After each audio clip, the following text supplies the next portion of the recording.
Hola a todos y bienvenidos a un nuevo video más de Uchekame Wirrárica. En esta ocasión los saludo desde mi centro de trabajo. Como ven, pues trabajo en un almacén donde se venden muebles sanitarios, griferías, pisos y demás.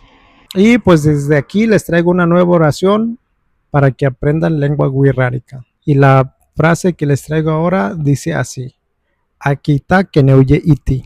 Akita keneuye iti. Akita keneuye iti. Limpia tu cuarto. Y otra oración para complementar sería esta: Akita kunie tiuye tumani. Akita kunie tiuye tumani. Akita kunie tiuye tumani. Que traduce: tu cuarto está muy sucio.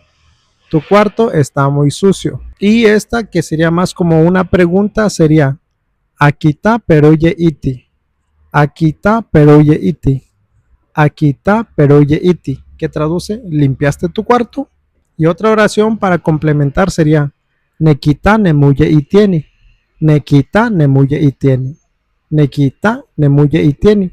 Voy a limpiar mi cuarto. Y pues sería todo por hoy. Espero que les sirvan estas oraciones para que vayan aprendiendo lengua wirrárica. Y nos vemos hasta en un siguiente video. Un saludo a todos y que estén muy bien. Chao.